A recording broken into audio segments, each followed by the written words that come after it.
At 78 years old, Eleanor Hartwell stood waist deep in the cold brown water rising through her own living room, and she would not move. The firefighters had a boat. They had a blanket. They had their hands out, palms up, the way you reach for someone you think has lost their grip on the world, behind them on dry ground. Her son Gregory cupped his mouth and shouted to the rescue crew the 3 words that would follow her into every report that night: she's lost her mind. He did not wade in after her. He stood on the high road in clean shoes and let strangers think his mother was a danger to herself. What they wanted was simple, and it had nothing to do with the flood. They wanted her declared incompetent. They wanted the house sold the moment the water dropped. They wanted her name lifted off the deed and replaced with a signature she never wrote 60 years of one woman's life, the only home she had ever owned, signed away in the span of a single afternoon while the river did the dirty work for them. But Gregory had forgotten what was upstairs. In the second a stranger climbed those steps, everything he had built began to come apart harder and faster than any flood. Eleanor Hartwell was 78, and she still ironed her own pillowcases. Every Tuesday, the board came down with a squeak from the hall closet, and she pressed each one flat with 3 slow passes top, middle hem, the way her mother had taught her in 1953. She lived alone in a tall white house on Mill Street in Riverbend, the last house before the road curved down toward the water. And she had lived there since the autumn of 1961. She kept a routine you could set a clock by. Coffee at 6, the percolator she refused to replace because it still worked, and she did not. The crossword from the Saturday paper done in pen because she had not guessed wrong on 14 across in 11 years. At 9, she walked to the end of the drive for the mail, and she nodded to the Okafor boy across the street, Marcus, who was always under the hood of his truck and who always nodded back. In the afternoons, she climbed the stairs to the upstairs room, the one with the heavy door, and she stayed up there for an hour or 2, and she came back down with chalk dust on her fingers and a look on her face that her son had long ago stopped asking about. Gregory did not visit much. When he came with Diane, and the 2 of them walked the rooms the way appraisers walk a property, touching the banister, peering up at the water stain on the ceiling, murmuring numbers low enough that Eleanor had to pretend not to hear. "This staircase is a liability, Mom," Gregory had said once, gripping the rail and shaking it for effect. "You're going to fall." Eleanor had handed him a glass of iced tea and said the stairs had held her up for 60 years and she trusted them more than most people. Diane had laughed too brightly at that. There had been a sign, though Eleanor had brushed it off. In March, a surveyor's truck parked at the bottom of the hill for 3 days running. 2 men in vests walked the riverbank with a tripod and an orange flag, and one of them stood at the edge of Eleanor's property line by the old willow and made a note on a clipboard. When Eleanor went down to ask what they were doing, the younger one said, "Just a county thing, ma'am." Routine, she had watched them drive off, and she had stood by the willow a long while afterward, looking up at the second-floor window. Then she had gone inside and made a phone call she told no one about, and she had climbed the stairs, and she had not come down until dark. People in Riverbend thought of Eleanor, when they thought of her at all, as the pleasant old widow on Mill Street who kept to herself. They did not know that she had spent 40 years as a clerk and then a recorder in the county land office before she retired. They did not know she could read a plat map the way other people read a grocery list, or that there was a reason she had bought the house on Mill Street and no other in 1961, or that the heavy door upstairs had a deadbolt she oiled twice a year. She knew exactly what was hers. She always had. She simply never felt the need to explain it to anyone until the river came up Mill Street in October, and the explaining could not wait any longer. The rain started on a Thursday and did not stop. By Saturday, October 12th, the Riverbend River had jumped its bank for the first time since 1971, and the water that came up Mill Street came fast, brown and cold, carrying fence posts and a child's plastic sled and the lid of someone's trash can spinning like a coin. But the document came first. It always does. On the Friday morning before the worst of it, while the rain drummed the porch roof, a man in a yellow slicker knocked on Eleanor's door and handed her an envelope. Inside was a single page on Riverbend County letterhead dated October 11th, titled Notice of Voluntary Property Transfer, A&D Care Placement. Below it, in a clean laser-printed block, was a paragraph stating that Eleanor M. Hartwell, due to documented cognitive decline, had agreed to transfer ownership of 14 Mill Street to her son and legal guardian, Gregory P. Hartwell, and to relocate to the Cedar Lawn Assisted Living Facility at the earliest safe opportunity. At the bottom of the page was her signature. Eleanor had not signed it. She had never been to Cedar Lawn. She had never been declared anything by anyone. She held the page up to the gray window light and looked at the signature for a long moment, at the way the loop of the E was too round and the H leaned the wrong way, and she set the page flat on the kitchen table and smoothed it once with her palm, the way she smoothed the pillowcase. She called the lawyer whose name was at the bottom, Whitfield, an office 2 towns over. A receptionist said Mr. Whitfield was not available, and that the matter had already been executed and there was nothing to discuss. She called the county clerk's office. A recording said it was closed for the weather emergency. She called Gregory. He answered on the 4th ring, and over the sound of the rain she said, "I'm holding a paper with my name on it that I did not write." And Gregory said in the patient, weary voice he used when he wanted other people to hear it, "Mom, we talked about this. You don't remember talking about it, and that's exactly the problem." Then he said the line that told her everything. "The water's coming up. We need you out of that house. Diane and I already have the buyer lined up, the buyer, before the flood, before the house was even wet." Eleanor hung up the phone, and she did not cry, and she did not sit down.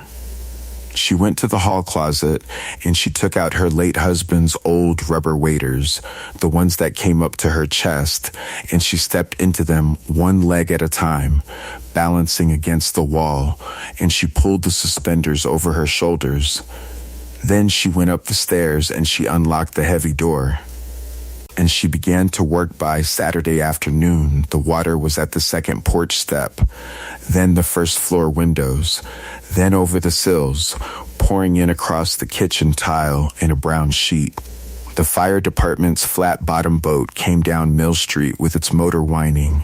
2 men aboard, and they found Eleanor Hartwell standing in her own living room with the water at her waist, perfectly calm, holding nothing in her hands. "Ma'am, we have to go. Right now. I'm not leaving. On the high ground at the top of the street, where the road still held, Gregory and Diane stood in rain ponchos beside a parked sedan. Gregory had his phone out, filming. "Officer," he called, and his voice carried over the water. "She's not well. She doesn't understand what's happening. She's been refusing care for months." He turned the phone toward the boat, toward his mother, getting the shot. Diane held an umbrella over both of them. The younger firefighter, a man named Pratt, reached the open window and put his hand out. "Mrs. Hartwell, please. The current's getting strong. Whatever's in here, it's not worth your life." Eleanor looked at his hand. Then she turned and pointed up the staircase, where the water had not yet reached, to the heavy door at the top standing half open. "I'm not leaving what's upstairs," she said, died across the street. In the bed of his half-flooded truck, Marcus Okafor had been watching the whole thing. He was 26, and he had jumped a battery for half of Mill Street that morning. And he knew the old woman who nodded to him every day at the mailbox. He heard Pratt say, "She thinks her medicine's up there. Somebody get whatever it is so we can move her." And Marcus, before anyone could stop him, went over the side of his truck into the chest-high water and waded across the street and pulled himself up onto Eleanor's porch and inside, past the firefighters. Up the staircase 2 steps at a time, he stopped in the doorway of the upstairs room, and his hand came off the frame. It was not a junk room. It was not a hoarder's pile or a sick woman's nest. It was an archive. 2 tall steel filing cabinets stood against the far wall, each drawer hand labeled in block letters. A wide drafting table sat under the window, the kind county surveyors used. With a ruled board and a row of pencils lined up by length, map tubes leaned in a wooden rack like rolled flags. Cardboard boxes were stacked and labeled by year 1961, 1968, 1971, and on the wall above the table hung a single-framed black and white photograph, a young woman in a clerk's collar shaking hands with a man in a wide tie, a banner behind them reading Riverbend County Land Office 1962. The young woman in the photograph had Eleanor's eyes and Eleanor's stubborn chin, and she was looking straight into the camera like she already knew something everyone else would take 60 years to find out. And in the center of the room, sitting up on 2 sawhorses where the water could never reach it, was a steamer trunk, old and battered, wrapped tight in oilcloth and bound with rope. With a single index card taped to the lid, Marcus stepped closer and read what was written on the card. In a clear, steady hand, IE said, "If I cannot, this goes to the state, not to my son." Marcus carried the index card down in his head, not his hand. He left the trunk where it sat up on the sawhorses, dry, untouched, because something about the way it was lashed and wrapped told him it was not his to open. He came back down the stairs into the chest-high water and found Eleanor still standing where he'd left her, watching the doorway he disappeared through. "It's all still up there," he said. "All of it. The water won't reach it." For the first time, Eleanor Hartwell let someone take her arm. She climbed over the side of the boat with Pratt steadying her wrist, and as the motor turned them up Mill Street toward the high ground, she kept her eyes on the second-floor window until the curve of the road took it from her. On the dry pavement, Gregory came forward with his arms open and his phone now in his pocket. "Mom, thank God," he said, loud for the crowd. Eleanor walked past his open arms as if they were a coat rack and went and stood next to Marcus Okafor, a stranger, by the tailgate of his ruined truck, and that was where she chose to stand. By Sunday night, the river had crested and begun to drop, and Eleanor Hartwell had nowhere to sleep. The first floor of her house was a ruin of mud and floating chairs. The Red Cross shelter at the Riverbend High School gym had cots in rows, and Gregory made a point of telling the intake volunteer, in front of his mother, that she was a placement case awaiting transfer to Cedar Lawn and should not be allowed to wander. Eleanor did not argue with him. She took a cot in the corner, and she took the small spiral notebook the Red Cross handed out for messages, and she sat up under the buzzing gym lights writing in it past midnight while 200 people slept around her. She was not writing her feelings. She was writing names, dates, and the number of every county file she could remember by heart from 40 years of work, and she remembered a great many. When the tea in the paper cup went cold beside her, she did not notice. In the morning, she did 3 things. She found a payphone in the school lobby that still worked and called the state bar to confirm that an attorney named Whitfield was licensed. He was, barely, with one prior suspension. She borrowed a phone charger from a teenager and looked up the public filing record for the deed to 14 Mill Street and found that a quitclaim transfer to Gregory P. Hartwell had been recorded on October 11th, the day before the flood. The day before her own son told a boat full of rescuers she'd lost her mind. And she walked the half mile from the school to the only person who had climbed those stairs for her. Marcus Okafor was in his mother's driveway, hauling soaked drywall to the curb in a wheelbarrow, when Eleanor came up the street and borrowed rubber boots. He helped people because his grandmother had raised him 3 streets over and had died in a county nursing home she'd been moved to against her wishes, and he had never quite forgiven himself for being too young and too broke to stop it. So when the old woman from the mailbox said, "I need someone I can trust, and you're the only person in this town who went up those stairs," Marcus set down the wheelbarrow. He did not ask what was in the trunk. He asked, "What do you need me to do?" She needed 3 things, she said: a dry place to spread out paper, a ride to the county records office the day it reopened, and someone young enough that no judge would call him confused. Marcus's mother, Adaizi, a nurse who worked 12-hour shifts, took one look at Eleanor's ironed collar under the borrowed coat and cleared the dining room table. "You'll stay here," Adaizi said. It was not a question. They got into the house on Mill Street on the 5th day, when the water had pulled back enough to slog through the muck on the first floor. Marcus went up first.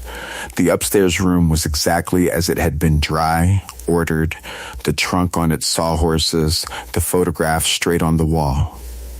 Over the next week, in the evenings after Marcus finished gutting his own family's flooded kitchen, the 2 of them carried the contents of that room, box by box, map tube by map tube, across the street and 3 blocks over to the Okafor's dining room table. Eleanor cut the rope on the steamer trunk herself with a kitchen knife slowly and peeled back the oilcloth dot inside. Wrapped in wax paper was the original 1961 deed to 14 Mill Street, with its seal and its ribbon intact, and beneath it, a hand-drawn certified survey, signed by the county surveyor of record and notarized in February 1962, showing the boundary of the Hartwell parcel running 200 feet down the slope past the old willow to a granite marker at the water's edge.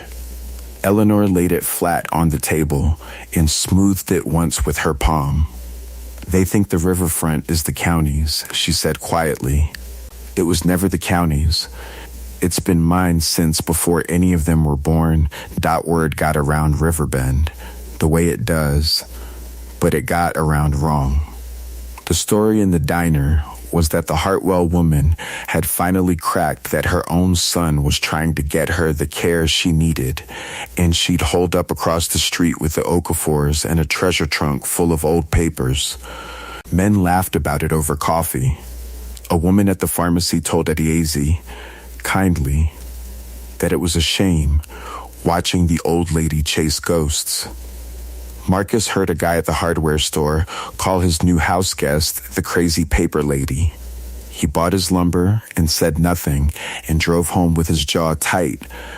Gregory did not laugh. Gregory hired a second lawyer. On the morning of October 30th, a process server found Eleanor at the Okafor's door and handed her 2 documents at once.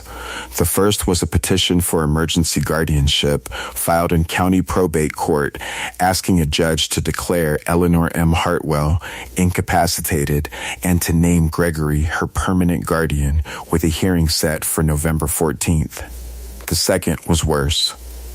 It was a notice of property condemnation and forced sale stamped by the Riverbend County Planning Office, declaring 14 Mill Street unsafe and uninhabitable due to flood damage and slating both the house and the associated riverfront parcel for purchase and demolition under the county's post-flood redevelopment plan. The buyer of record for the redevelopment was a firm called Conroy Riverside Development, LLC 2 papers, one to take her mine, one to take her land, and 19 days to stop both. Eleanor read them twice. Then she folded them in half, set them on the table next to her survey, and said to Marcus, "Now they've made a mistake. A condemnation has to cite the parcel boundary. To take my riverfront, they have to put in writing exactly where they think the line is." She tapped the county notice, and exactly where they think it is wrong. They've finally written it down. On November 4th, the county records office reopened. Marcus drove Eleanor downtown in his patched-up truck. The survey rolled in a tube on the seat between them. The clerk at the counter was a woman named Priya Sundaram, young, careful, 3 years on the job. Eleanor laid the certified 1962 survey on the counter and asked, in the flat professional voice of someone who had stood on the other side of that exact counter for 40 years, to see the county's current zoning map for the Mill Street riverfront and the amendment that had created it. Priya pulled the digital file. The county's rezoning of the riverfront, the redrawing that turned Eleanor's 200 feet into developable public edge land, had been entered 3 years earlier by an amendment numbered RZ 2021-114. Priya opened the scanned source document, the one every amendment is required to attach, and went still. The amendment had moved the property line. And it had moved it using a corrected survey stamped by a notary, the same notary stamp, the same registration number, the same slightly broken border on the seal that appeared at the bottom of the forged quitclaim deed transferring Eleanor's house to her son, and at the bottom of the fake care placement notice, and at the bottom of the guardianship petition supporting affidavit. One stamp. 4 documents, 3 of them about taking an old woman's mind and house, the 4th about rezoning an entire stretch of riverfront for a developer. This amendment was submitted by the applicant, Priya said slowly, reading the cover sheet. The applicant of record is Conroy Riverside Development, LLC, signatory Harold Conroy. She looked up. Your son's name is on here too, Mrs. Hartwell, as the property contact. 3 years ago. For land that wasn't his. Eleanor did not gasp. She put her finger on the broken seal in the corner of the scan, then on the same broken seal at the corner of the forged deed she'd brought along folded in her coat pocket, and she lined them up side by side on the counter so Priya could see they were one and the same. He didn't forge my house to put me in a home, Eleanor said. He put me in a home so no one would believe me when I noticed what he'd already done to the riverfront. She straightened up. He's been stealing it for 3 years. He just needed me declared too crazy to read a map. The plan had not just failed, it had inverted. The document Eleanor protected through a flood was no longer evidence she was sane. It was evidence Gregory and Conroy had run a forgery operation across the whole waterfront, and that every stamp tied back to one corrupt notary they'd both used. Priya could not release certified copies of an active fraud-flagged file on her own authority, but she could, and did, do one thing within the rules. She opened a formal records integrity inquiry, which froze any further action on RZ 2021-114, which legally froze the condemnation and forced sale built on top of it until the discrepancy was resolved. With one form filed at a public counter by a careful young clerk, the demolition of 14 Mill Street stopped cold. That night, at the Okafor's dining table, Eleanor Hartwell did not celebrate. She took out her spiral notebook, and under the buzzing kitchen light, she began to lay out, file number by file number, everything she would need to walk into a probate courtroom on November 14th, not as a confused old woman fighting for her sanity, but as a 40-year recorder of deeds, about to teach a judge exactly how her own son had tried to erase her. The probate hearing on November 14th lasted 40 minutes, and Eleanor Hartwell needed only 9 of them. Gregory's lawyer went first, and he was smooth. He spoke of cognitive decline, of a son's painful duty, of an elderly woman who had refused evacuation from a flooding house and stood in waist-deep water, endangering rescue personnel. He had the footage, Gregory's own phone footage, and he played it for the judge. On the screen, the old woman stood calm in the brown water and pointed up a staircase. To the lawyer, it was proof of a broken mind. He sat down, satisfied. Then Eleanor stood. She had declined a court-appointed attorney. She asked the judge's permission to approach the bench with 3 documents, and she laid them down in a row, the way she had laid out pillowcases for 60 years. The certified 1962 survey, the forged quitclaim deed, the scanned county amendment RZ 2021-114. She did not raise her voice. She walked the judge through the notary seal, the broken border on the lower left of the stamp, the registration number, the way it appeared, identically.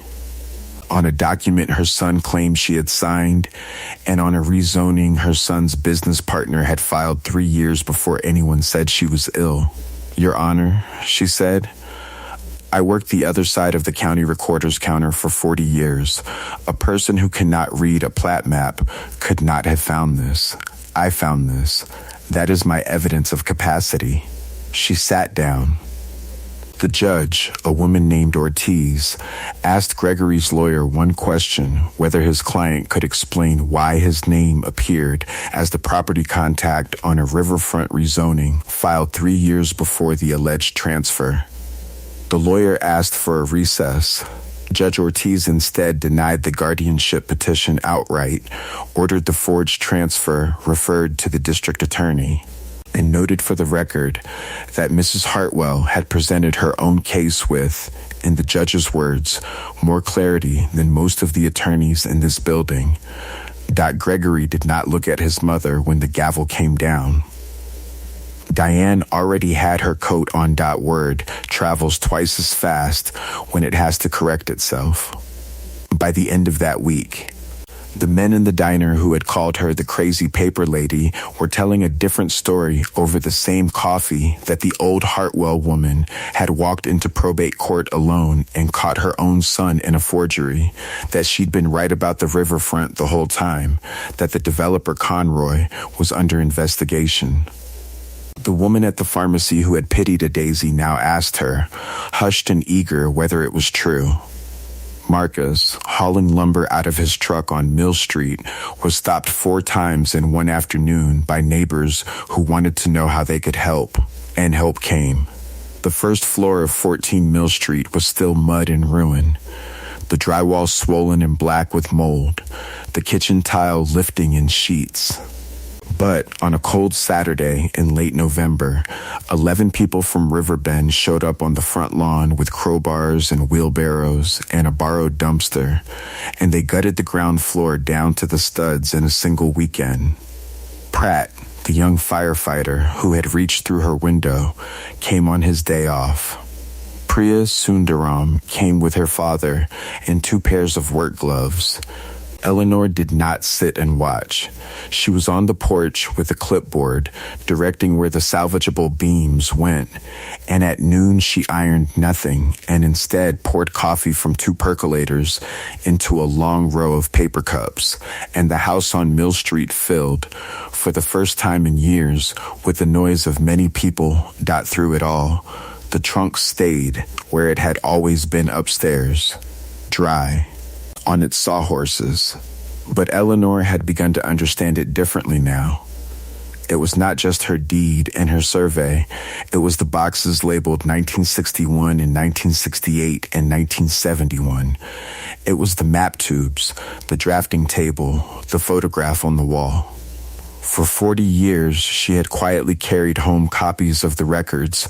She feared the county would one day lose or alter the founding plats of Riverbend. The original waterfront grants, the survey of the very flood line the river had just crossed. The upstairs room was not a hoard. It was the only complete record of how the town had been built and who truly owned what, anywhere in the county. The forgers had bet their whole scheme on no one having the original maps. They had forgotten that the woman they were trying to silence was the one who had kept them. The redevelopment plan was not dead yet.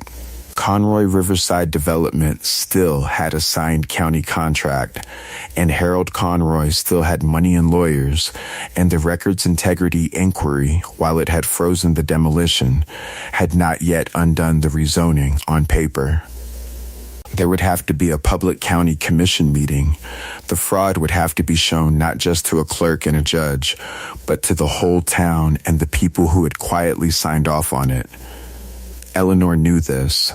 So in the evenings, while the house dried out around new lumber, she sat at the Okafor's table with Marcus and Priya and began, calmly, to prepare the lasting the meeting where everything in the trunk would finally be opened. In public, with every person in Riverbend watching, she set the date in her own notebook, in pen, and she did not guess wrong.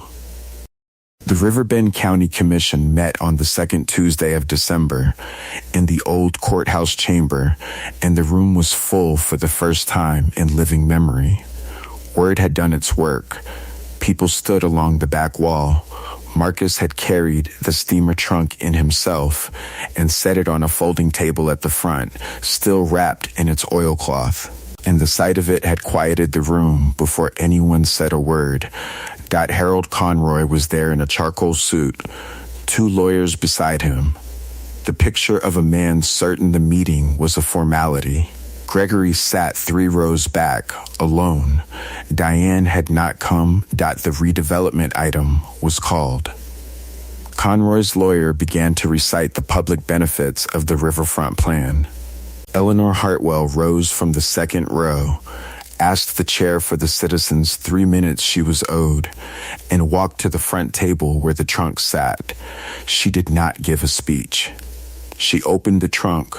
She lifted out the certified 1962 survey first and held it up so the commission and the room could see the ribbon and the seal, and she said, "This is the true boundary of the Hartwell parcel. It runs to the granite marker at the water. It has run there since 1961, and it is signed by the county's own surveyor of record." She set it on the table. Then she lifted out a second rolled map, the original founding plat of the Mill Street riverfront, the one she had quietly preserved for 40 years, the one the county's own archive no longer had a clean copy of. "And this," she said, "is what the county is supposed to be working from. Compare them, and you will find they agree." Then she laid down the third document, and her voice did not rise, and that was what made the room lean in. "This is Amendment RZ 2021-114, she said. "It moved my property line. It was filed by Conroy Riverside Development. And it was certified," she set the forged quitclaim deed beside it, and then the fake notice that had been used to call her incompetent by this notary seal. The same seal on all 3. The same broken corner. The same registration number. One stamp was used to steal the riverfront, and then used again to have me declared too confused to notice. She lined the 3 seals up on the table, side by side, and stepped back so the commissioners could come and look. 2 of them did. The room watched them look.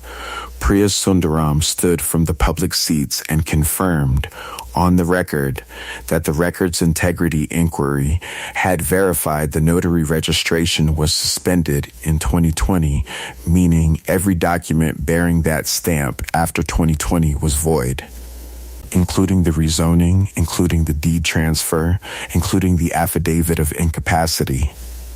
Pratt, the firefighter, stood and said for the record what he had seen from the boat, a woman in clear command of herself, pointing not at confusion, but at the one room in her house she knew held the truth.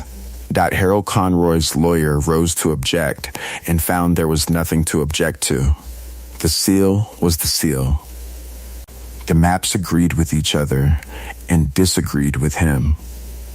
The commission chair, a tired man named Boyd who had signed off on the plan 2 years earlier and now understood exactly what he had signed, called for the redevelopment item to be tabled and referred in full to the district attorney already holding the forgery case.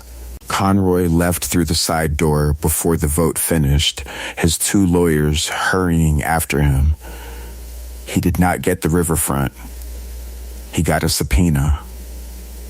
And then the room was quiet, and there was only Gregory. He came up the center aisle toward his mother with his hands a little open, the way he had reached for her on the high ground above the flood. "Mom," he said, and his voice cracked in a way that might even have been real. "I made mistakes. I'm still your son. We can fix this between us." As a family, Eleanor Hartwell looked at him for a long moment. She reached into the trunk one last time and took out the spiral notebook from the Red Cross shelter, the one she had filled with names and file numbers by the buzzing light of the gym while 200 people slept, and her son told the world she had lost her mind. She held it, but she did not open it. "You told a boat full of men who came to save my life that I had lost my mind," she said. "You signed my name to a paper that said I agreed to disappear. You did not do that because you were afraid I would fall down the stairs, Gregory. You did it because you were afraid I would read a map." She set the notebook on the table next to the maps and the seals and the deed. "I read it. I read all of it. And I am done explaining myself to you." She picked up her 3 documents and she rolled them carefully back into their tube, and she walked past her son's open hands for the second and last time out of the chamber into the cold December light, where Marcus was waiting by the truck to drive her home. The willow at the bottom of the slope survived the flood. By the following autumn, its roots held a new granite path that ran down to the water, past a small wooden sign that read Public Access Hartwell Riverfront, and the 200 feet of bank that a developer had tried to take belonged, by court order and corrected map, to the town to walk on forever. The house on Mill Street stood white and square again, the first floor rebuilt with the lumber neighbors had carried in. The staircase she had trusted more than most people sanded and oiled and holding firm. Beside the front door, bolted into new brick, was a bronze plaque, Hartwell House Riverbend Historical Archive, EST 1961. The heavy door at the top of the stairs stood open now, all day. Its deadbolt retired. The upstairs room that her son had called junk and her daughter-in-law had wanted bulldozed for the insurance was a public reading room.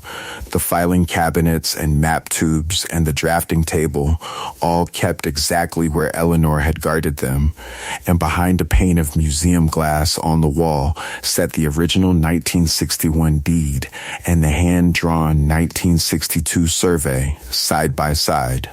The 2 pages of flood and a forgery and a frightened son had all failed to erase. Gregory was under indictment, his name in the same case file as Harold Conroy, and a notary whose stamp had finally caught up with him. Eleanor did not follow the proceedings closely. She had said what she needed to say in a courthouse, and she did not need to say it again. On a Tuesday morning in October a year, almost to the day, from the water coming up Mill Street, a teacher led a line of fourth graders up the front walk for the first school tour of the archive. Marcus held the door. A daise had baked. Priya, who volunteered on Saturdays now, showed the children how to read a plat map the way you read a grocery list. And at the small desk by the entrance sat Eleanor Hartwell, 79 years old, in a pressed cardigan, sliding the guest book toward the first child with a pen. When the last of them had gone up the stairs, she turned the book to a clean page and signed her own name at the top. Slow and certain, the loop of the E and the lean of the H, exactly as they had always been the signature a man had once forged to make her disappear, written now in her own hand, in her own house, with her own name on the door outside. She set down the pen and looked up the staircase, toward the open room and the light in it, and she did not say anything at all.